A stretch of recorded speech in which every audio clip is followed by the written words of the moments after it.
Un conseil de politique alimentaire, c'est un organe de gouvernance qui rassemble une diversité d'acteurs qui représentent ensemble le système alimentaire. Donc on a à la fois des producteurs, des transformateurs, des distributeurs, mais aussi des acteurs publics, des centres de formation et autres. Et donc ensemble, ces acteurs vont contribuer à impulser et soutenir la transition du système alimentaire local vers un système durable. Je pense que ça peut être un organe vraiment de rencontre, un lieu où on peut être en contact au niveau alimentaire avec toute la chaîne alimentaire et les politiques qui décident aussi de certaines directions à prendre.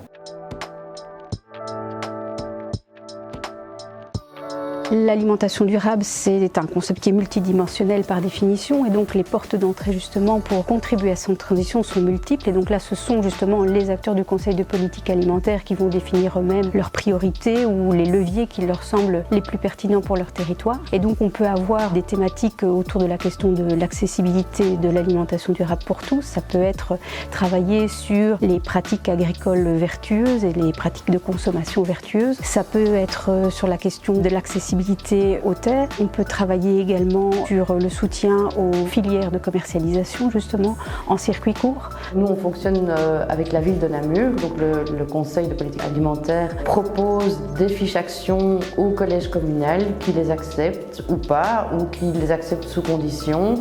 Et suite à ça, l'administration alors est chargée de mettre en place les fiches actions autant que possible. C'est intéressant parce que le politique soutient cette initiative et contribue à la mettre en place, mais je pense qu'il y a une attente aussi. Sans doute que le politique se dit que cette diversité d'acteurs dans les CPA va pouvoir polliniser l'action politique d'une autre manière. Il y a aussi une volonté de s'articuler avec les politiques régionales, notamment via l'appui de la cellule Manger Demain ou le Collège Wallon de l'alimentation durable pour pouvoir faire remonter certaines recommandations ou des demandes de conseil. Les CPA viennent soutenir une transition qui est déjà en cours, qui est un peu ténue, qui est peut-être encore inconnue du grand public. Mais pour moi, ça va être l'occasion de communiquer auprès de publics moins informés.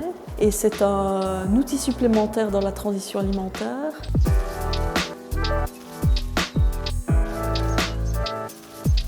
Je pense que les questions d'alimentation concernent aussi le collectif, la citoyenneté et que l'enjeu de gouvernance et de démocratie est super important en ce qui concerne l'alimentation. Il faut que les citoyens, les citoyennes et la société civile s'investissent beaucoup dans ces questions pour orienter et inspirer les responsables politiques. Et l'idée, c'est de ne pas dire que les autres initiatives ne sont pas suffisantes, etc., mais c'est que le CPA va pouvoir peut-être offrir le maillage de ces différentes initiatives parce que, en tout cas, sur notre territoire, on a la chance d'avoir énormément d'initiatives. Ça bouge beaucoup, mais peut-être que le fait d'avoir une vision globale de toutes les initiatives et de pouvoir les mettre en relation et de pouvoir justement les outiller, etc., je pense que ça va pouvoir être vraiment un changement d'échelle par rapport à ces initiatives un peu plus isolées.